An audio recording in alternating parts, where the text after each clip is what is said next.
Juste avant de démarrer, si vous êtes intéressé par des cours particuliers ou si vous souhaitez la tablature, tous les liens sont disponibles dans la description de la vidéo. J'ai placé le capot en deuxième fret. Pour la main gauche, on va placer le doigt numéro 3 sur la corde de Mi en troisième case. Et pour la main droite, on va jouer donc en commençant pouce index, puis le pouce sur la corde de Ré à vide. Ensuite, on va placer le doigt numéro 4 sur la corde de Sol, troisième case, et on va jouer avec l'index. Puis le majeur sur la corde de Si à vide. Ensuite, on va déplacer le doigt numéro 4 sur la corde de Si, troisième case, et là, on va jouer avec l'index, puis le majeur sur la corde de Mi à vide, et on finit la mesure en plaçant le doigt numéro 1 sur la corde de Mi, première case, et là, on rejoue avec le majeur. Pour le rythme, on va avoir une noire et ensuite des croches que l'on va jouer en shuffle, c'est-à-dire qu'on va pouvoir compter 1, 2 et 3 et 4 et 1.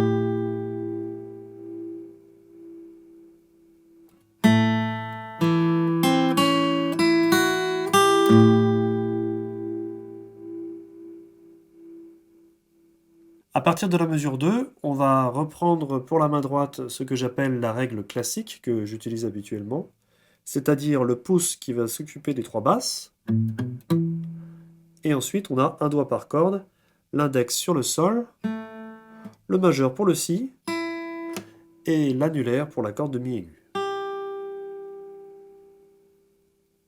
Au niveau de la main gauche, dans cette mesure 2, on est encore en Sol 7, et donc on va jouer 1 et 2, 3, 4. Dans la mesure 3, on va passer en accord de Do, et on se prépare avec le doigt numéro 4 à se placer sur la corde de Mi troisième case. On va faire ça entre les temps 3 et 4. Donc ça donne 1, 2 et 3 et 4.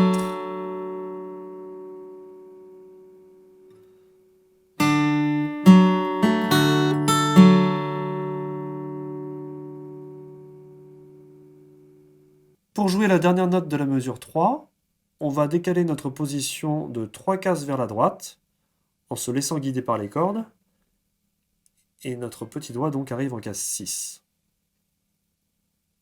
Donc je vous joue depuis le début de la mesure 3.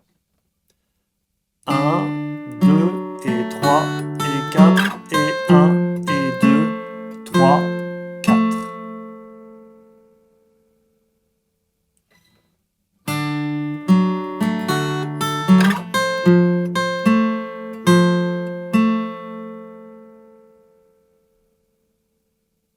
Dans la mesure 5, on va changer de règle juste pour cette mesure, pour la main droite, puisque le pouce va venir jouer sur la corde de Sol, sur tous les temps. Et ensuite, on aura l'index qui jouera la corde de Si, puis le majeur la corde de Mi. Pour la main gauche, on va venir placer tous les doigts en même temps.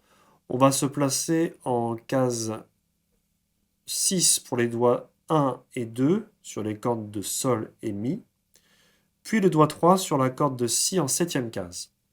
Donc là, on reconnaît une position clé de l'accord de Ré.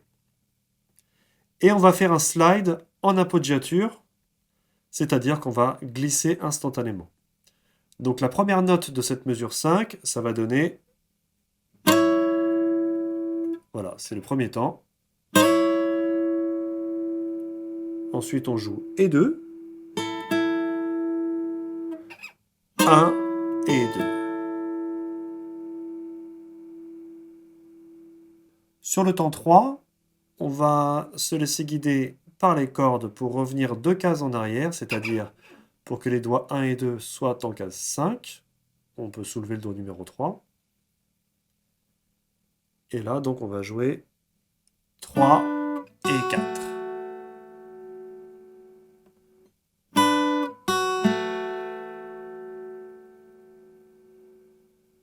À partir de là, on va reprendre la règle classique de la main droite. Pendant que je jouais les deux dernières cordes à vide, là, le E4, j'anticipe mon déplacement de main gauche pour venir me remettre au début du manche pour jouer un hammer sur la corde de sol, avec l'index pour la main droite et le doigt numéro 1 pour la main gauche.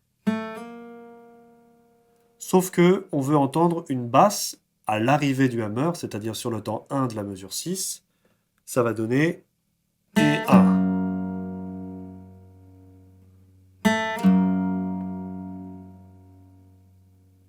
Pour la main gauche, on va en fait venir poser les deux doigts en même temps, c'est-à-dire le doigt 1 et le doigt 2 en même temps pendant le hammer. Comme ça, on sera prêt à jouer le temps 2 de la mesure 6. Et 1, 2.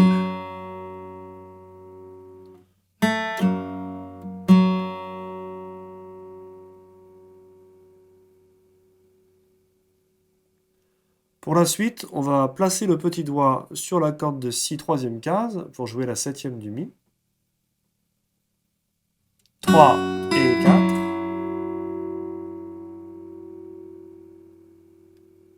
Depuis le hammer, ça donne donc et 1, 2, 3 et 4.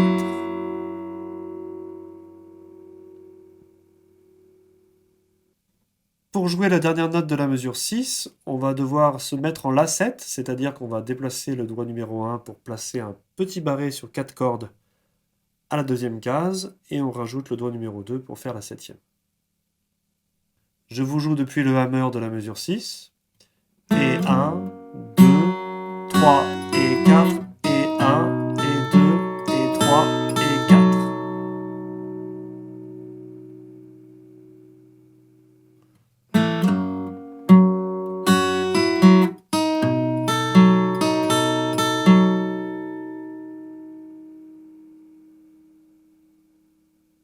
Dans la mesure 8, on va tout lâcher pour jouer les deux cordes à vide avec le pouce et l'annulaire. Puis on va placer le doigt numéro 1 sur la première frette de la corde de Mi aiguë. Puis le doigt numéro 2 sur la même corde, deuxième case. Ensuite le doigt numéro 3 sur la corde de Si, troisième case. Et enfin, pour revenir en sol, dans la mesure 9, on va tout lâcher et venir mettre le doigt numéro 3 sur la troisième case de la corde de Mi grave.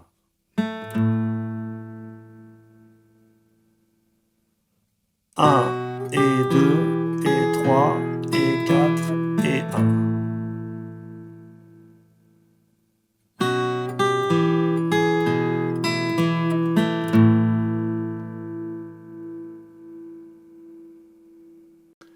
Et à partir de là, on va jouer les mêmes mesures qu'au début.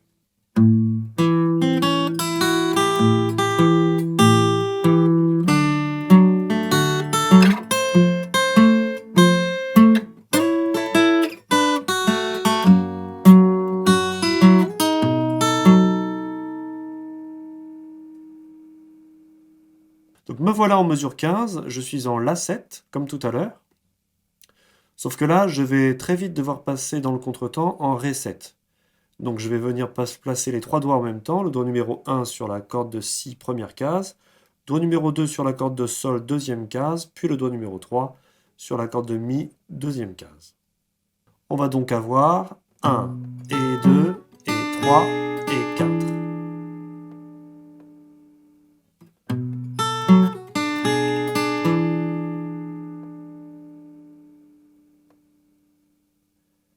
Ensuite, on va passer en sol, on va se laisser guider par la corde avec le doigt numéro 3 pour arriver en troisième case de la corde de Mi. Et on va placer les doigts 1 et 2 pour former la corde de sol.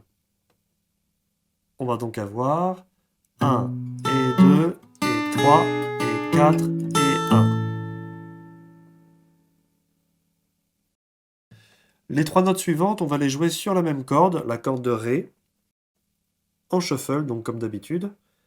On va commencer avec le pouce pour la première, avec la corde de Ré à vide. Puis le doigt numéro 1 se place sur la même corde et on le joue avec l'index. Puis le doigt numéro 2 et on rejoue avec le pouce. Ce qui nous donne 2 et 3.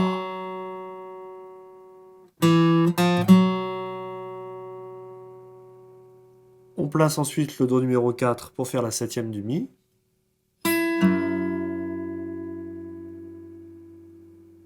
Et là, comme précédemment, pour passer en La7, pour jouer la dernière note de la mesure 16, on doit se mettre en petit barré sur 4 cordes, puis rajouter le Do numéro 2 pour faire la septième.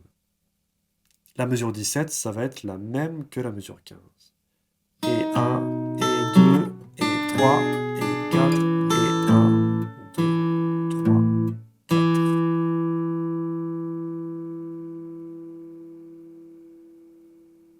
Voilà, j'espère que tout est clair pour vous.